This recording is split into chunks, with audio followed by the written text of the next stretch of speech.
Bonjour, chers saints, bien-aimés du Seigneur.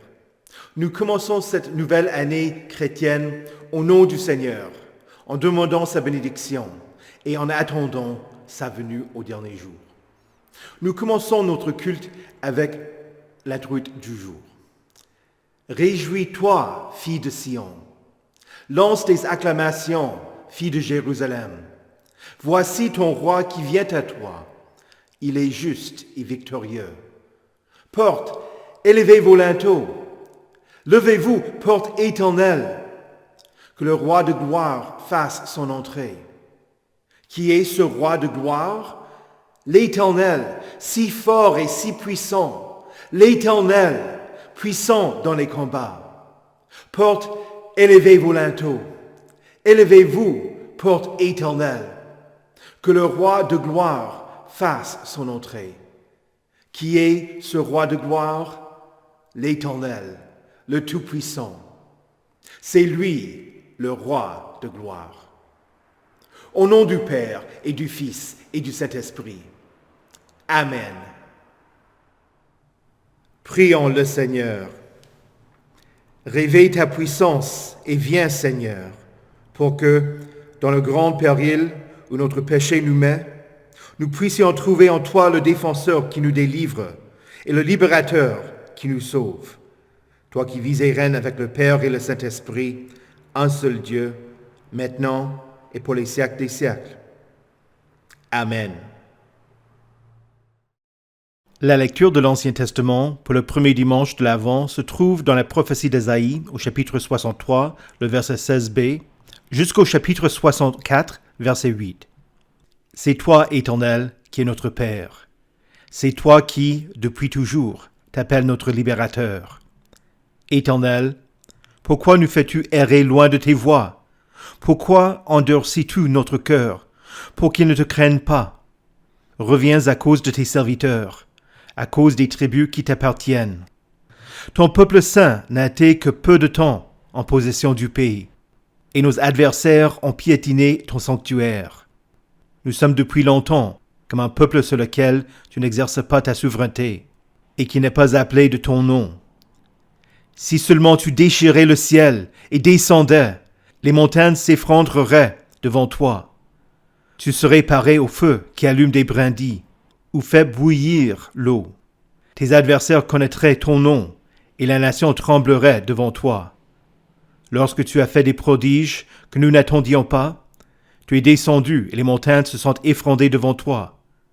Jamais on n'a appris ni entendu dire pareille chose.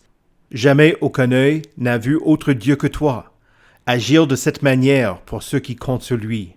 Tu vas à la rencontre de celui qui pratique avec joie la justice, de ceux qui se souviennent de toi, en marchant dans tes voies. Cependant, tu as été irrité parce que nous avons péché. Pourtant, c'est en les suivant toujours que nous pouvons être sauvés.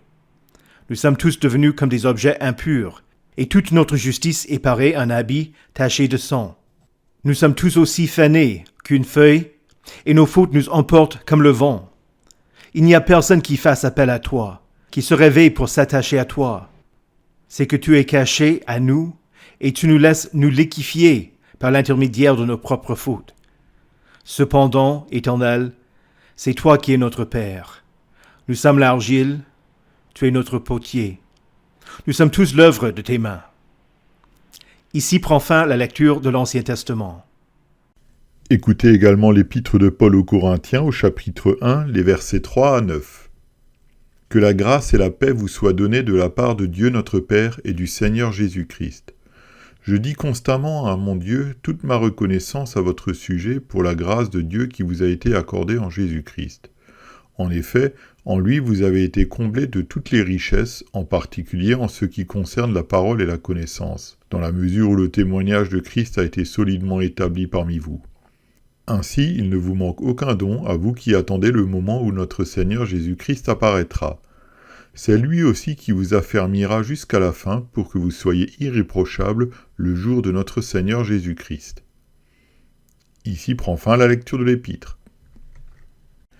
Écoutez enfin l'évangile de Marc au chapitre 11, les versets 1 à 10.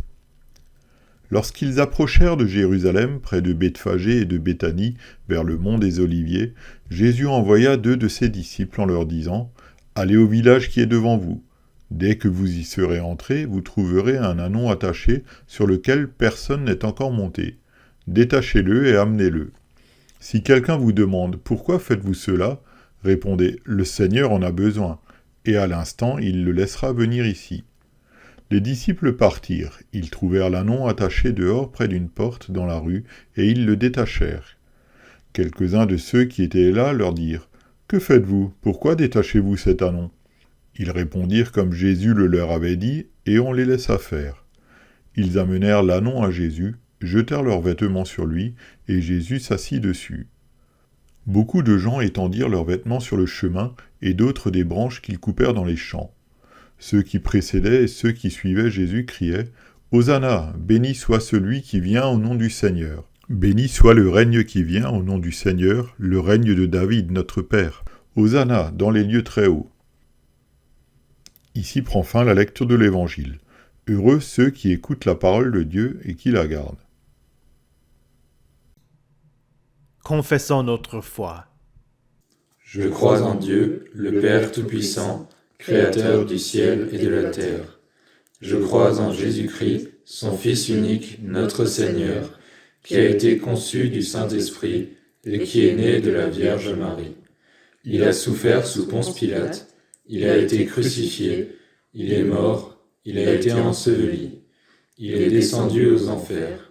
Le 3e jour, il est ressuscité des morts, il est monté au ciel, il siège à la droite de Dieu, le Père Tout-Puissant, et il viendra de là pour juger les vivants et les morts.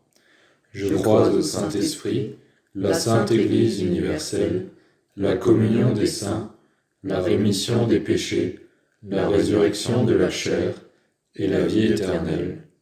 Amen.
Prions.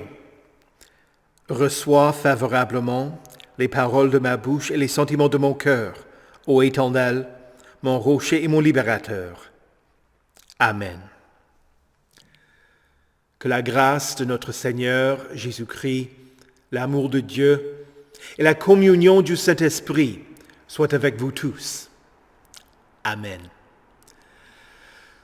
Aujourd'hui, c'est le début d'une nouvelle année liturgique et de la saison de l'Avent. L'Avent, c'est une période de préparation pour la venue du Seigneur. Dieu, qui est déjà venu en la personne de Jésus-Christ, vient à nous aujourd'hui à travers sa parole et ses sacrements, afin que nous soyons prêts pour son avènement. À la fin de la saison de l'Avent, nous étions consacrés à l'étude de la parole de Dieu. Nous devons être prêts à accueillir notre Dieu, soit quand il reviendra, soit à la fin de la saison, à la fête de sa première venue à Noël. Dans la lecture de l'Ancien Testament de ce jour, nous entendons une prière du prophète Ésaïe. Ésaïe demande que Dieu descende et intervienne pour son peuple. Le prophète se plaint et accuse Dieu d'être loin de lui. Il dit, « Dieu, tu es censé être notre Père. Tu prétends que tu es proche, mais me voici, un membre de ton peuple. Et je ne vois pas ton activité. Tu dis que tu es notre libérateur, mais tu ne m'exauces pas. Ne m'aimes-tu donc pas? À d'autres époques, tu faisais des merveilles, sans même que les gens t'en demandent. Mais moi, je ne vois pas ton activité. Déchire les cieux et descends. Révèle-toi, comme tu l'as fait sur le Sinaï, quand les montagnes s'ébranlaient devant toi. Mais tu ne le fais pas. Alors, si je ne mets pas ma confiance en toi et ne te suis pas, c'est de ta faute. Tu ne fais rien pour moi. Reconnais-tu des aspects de tes prières dans ce qu'Ésaïe dit? Es-tu parfois impie, manquant de respect envers Dieu? Je sais que moi, je me fâche contre Dieu. Je lui pose des questions comme si j'avais le droit de l'interroger. Je suis déçu quand il ne fait pas ce que je lui demande de faire. Et parfois, je pense même qu'il est la source de mes problèmes. Je ne veux pas admettre ma culpabilité. Alors, je préférerais penser que Dieu est responsable de mes fautes. Je ne vois pas Dieu comme étant celui qui fournira une solution, mais plutôt comme une chicane ou un obstacle que je ne peux pas franchir. Je ne peux que penser que tu agis comme moi. Chacun veut être le maître qui donne des ordres à Dieu, comme un enfant irrespectueux qui essaie de contrôler ses parents. Il ne faut pas penser que tout ce qu'Ésaïe écrit dans sa lamentation est juste et un modèle de prière à suivre. Mais ces paroles servent de miroir afin que nous nous voyions dans ce qu'il dit à Dieu. Sachez que l'Éternel ne nous fait pas errer loin de ses voies. À quelques exceptions près, Dieu n'endurcit pas notre cœur pour que nous devenions incroyants. Et d'habitude, Il semble que Dieu soit silencieux et absent. Il ne vient pas se révéler tous les jours. Les exceptions sont racontées dans la Bible parce qu'elles sont extraordinaires. Abraham a préparé un repas pour l'Éternel et 2 anges et a négocié avec Dieu pour le salut de Sodome et Gomorrhe. Jacob a lutté contre l'ange de l'Éternel. L'Éternel a suscité un chemin pour que son peuple puisse traverser la mer Rouge. Et Moïse a rencontré l'Éternel au sommet du mont Sinaï et a reçu les 10 commandements. Daniel a survécu dans la fosse aux lions. Voilà quelques manifestations de Dieu. Mais nous n'avons pas le droit de nous attendre à ce que Dieu fasse de même pour nous. De notre point de vue, quand nous faisons appel au Seigneur, il semble rester muet. Mais cela n'indique pas qu'il ne s'intéresse pas à nous. Ésaïe se rend compte du problème. Même si Dieu ne fait pas tout ce que nous lui demandons, il n'y a pas d'autre Dieu envers qui nous puissions nous tourner. C'est pourquoi le prophète modifie ce qu'il dit.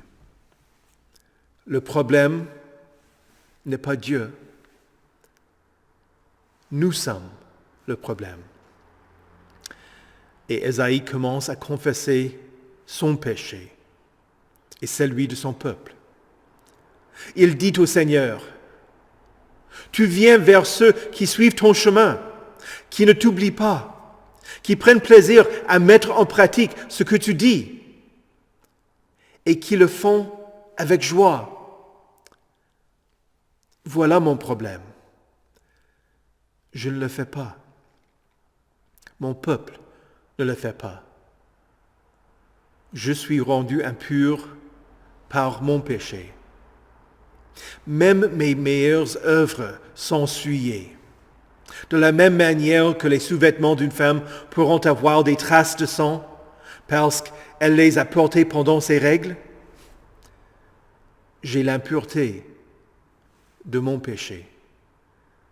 Je suis impuissant et détaché de toi, comme une feuille qui flétrit et qui est emportée par le vent.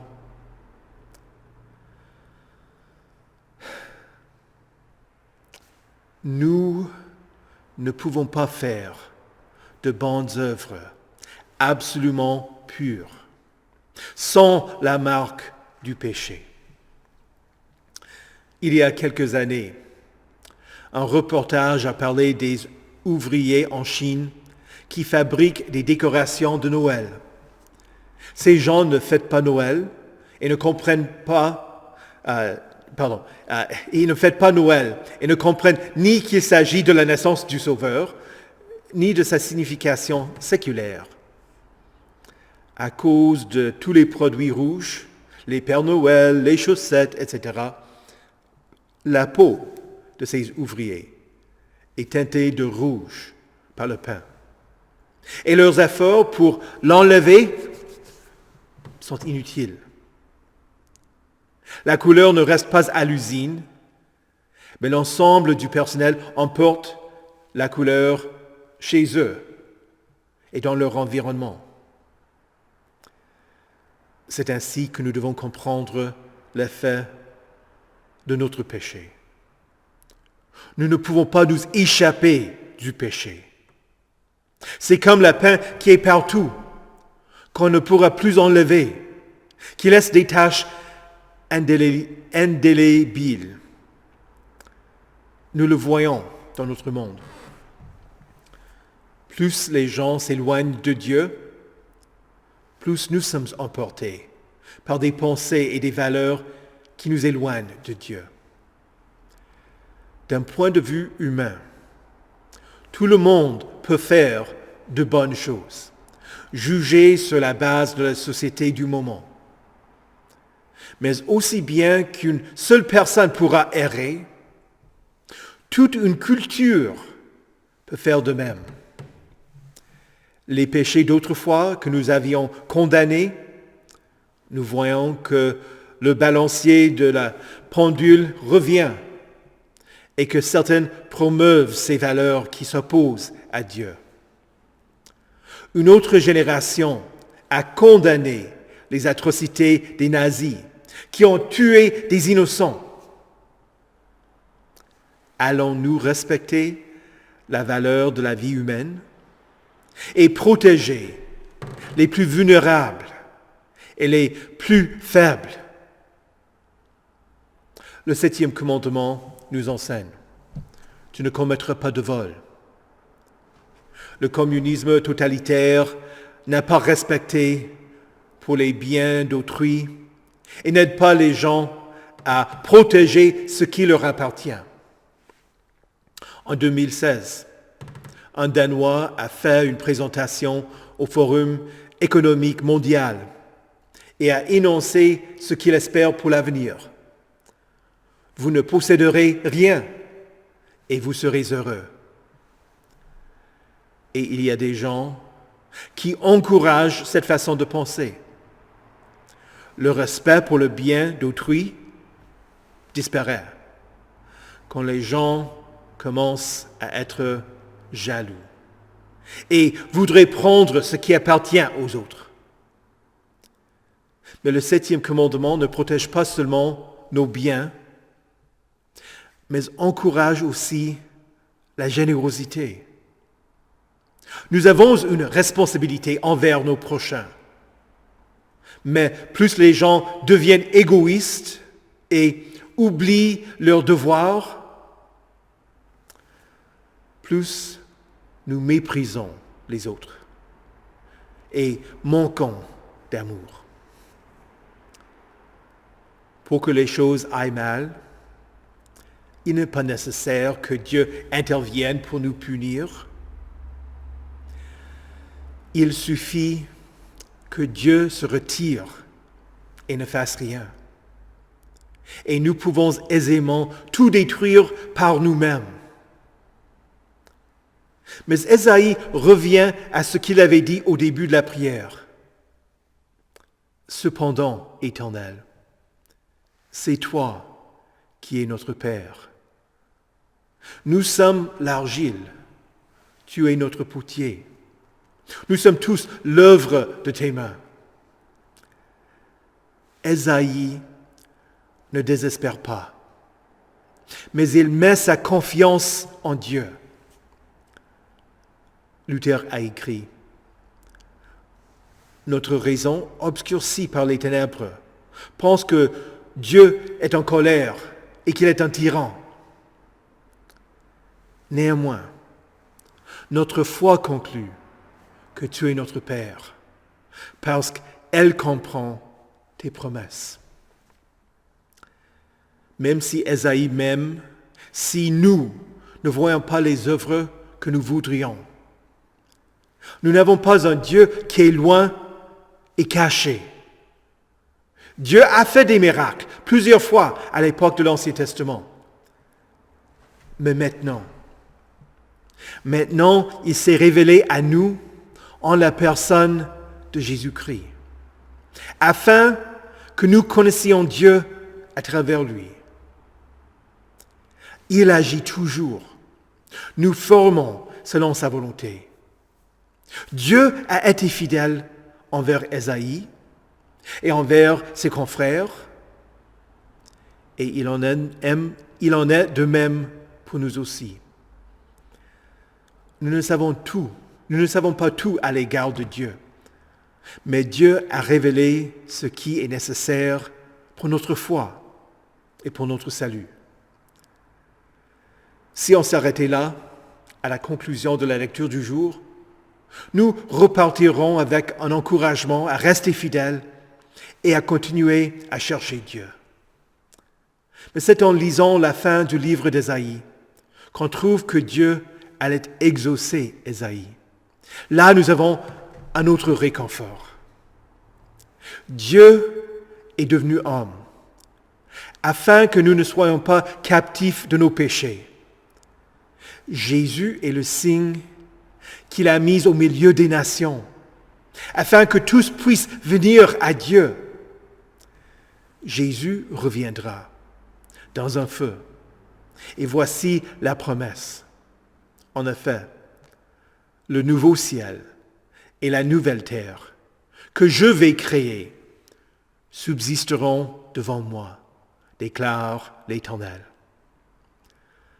Oui, le Dieu qui a fait de grandes choses dans le passé ne nous a pas abandonnés. Et nous avons l'espérance de voir la réalisation de sa promesse. Alors, durant cette saison de l'Avent, nous attendons et nous veillons, en nous repentant de nos péchés, en faisant appel à son nom, et en espérant en la promesse de son retour. Maranatha, viens Seigneur Jésus. Amen. Prions le Seigneur. Dieu éternel, tu es notre Père. Tu es notre libérateur et ont envoyé ton Fils afin que nous ayons accès à toi. Dans notre péché, nous ne sommes pas satisfaits de ce que tu nous donnes. Et comme ton peuple d'autrefois, nous souhaiterions voir des miracles. Le prophète Ésaïe a demandé que tu viennes déchirer le ciel et descendre. Tu es venu une première fois, et au moment de ta mort, le voile du temple s'est déchiré en deux. Maintenant, nous attendons le jour où tu reviendras, quand tu descendras de nouveau. En attendant ton retour, que nous soyons satisfaits du miracle le plus important, la résurrection. Aide-nous à admettre que nous sommes les œuvres de tes mains. Forme-nous selon ta volonté, afin que nous accomplissions ce pourquoi tu nous as créés.